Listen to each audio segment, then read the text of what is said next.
कि किलों की और महलों की बातें होती रही, खेती की, किसान की, गरीब की, नौजवान की, दलित की, पिछड़े की और मातृशक्ति की कहीं कोई बात नहीं हो रही थी। इनके 12 महीने तो समझ में ही नहीं आएगा कि बजट आया क्या है।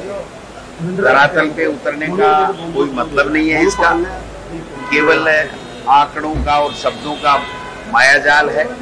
क्योंकि केंद्र का बजट आया नहीं, इसलिए इनके पास में कुछ बोलने के लिए, देने के लिए बजट में कुछ था नहीं। आप देखिए इस बजट के अंदर एक कंपटीशन था कि कितने बार मुख्यमंत्री भजनलाल जी का नाम आएगा और कितने बार प्रधानमंत्री नरेंद्र मोदी जी का नाम आएगा। इसके अलावा कुछ भी नहीं था।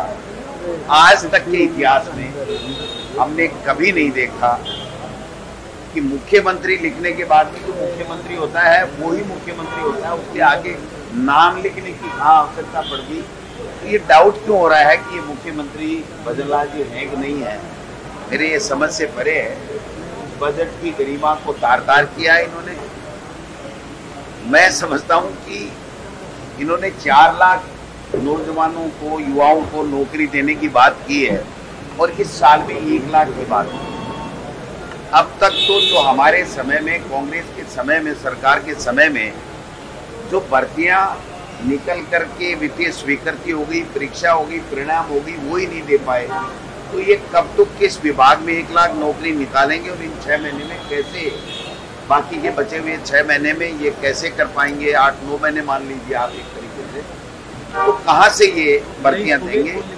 स्कूली 100 बोलने की बात करें, एक विधायक को एक दे देते तो भी समझ में आती। कहाँ हमने 8000 स्कूलों को प्रोन्नत किया, स्कूलें खोली, कहाँ पर इंग्लिश मीडियम 3737 स्कूल। कोई विजन नहीं है इनका किसी तरीके से। न ओपीएस के बारे में है, न 25 लाख का जो गरीब को बीमा मिलता था, स्वास्थ्य फ्री मिलता था, उसकी कोई बात नहीं है। किसान को जो हम 2000 रुपये प्रति एचपी जो छूट देते थे, उसमें नए किसानों के लिए वो छूट होगी कि नहीं होगी, इस बात का भी कहीं कोई नहीं है। जो 100 यूनिट बिजली फ्री थी, वो नए जो कनेक्शन ले रहे उनको मिलेगी कि नहीं मिलेगी।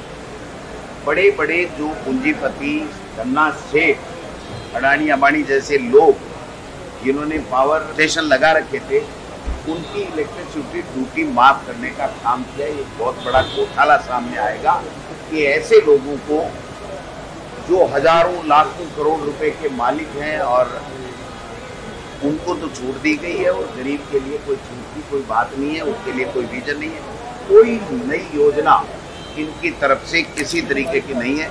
शिक्षा का तो शायद डेडलाइन में इन्होंने निपटा दिया शिक्षा को, और कृषि मंत्री की गैर मौजूदगी में इन्होंने कृषि का बजट पढ़ा। अब वो कृषि मंत्री का इसमें विजन आया कि नहीं आया, ये भी समझ से परे है।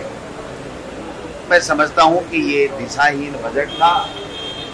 गांव, ग्रामीण किसान का और नौजवान का 2 घंटे में कोई लास्ट के 10 मिनट नाम आया हो तो भले ही, बाकी तो किलों पे, महलों पे, नगरों पे चलते रहे, पर्यटन पे चलते रहे। अच्छी बात है, पर्यटन को भी बढ़ावा मिले, हमें इसमें कोई ऐतराज नहीं है।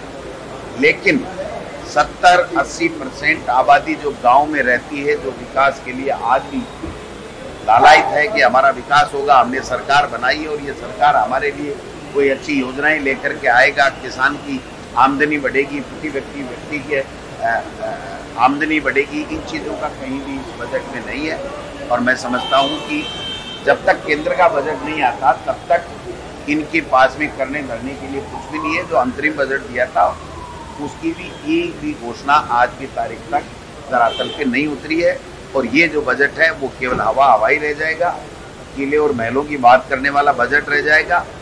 लोग इनको गांव में जब जाएंगे, अभी मेल हम दबा रहे थे, इनको गांव में जाएंगे तो पूछेंगे भाई हमारे गांव के लिए क्या लेकर के आए, कौन सी सड़क लेकर के आए हो। ईआरसीपी के लिए जो ये बात कर रहे हैं 10,000 करोड़ की, ये वित्तीय स्वीकृति जारी हो गई थी, टेंडर प्रक्रिया हो रही थी। तो चूंकि बजट बनाने वाले वही टीम है जो हमारे पास थी, तो इसने पुनरावृत्ति कर दी उसकी, और इनके ये तालियां बजा रहे थे कि भाई हमने कोई बहुत बड़ा तीर मार के, ये तीर नहीं मारा।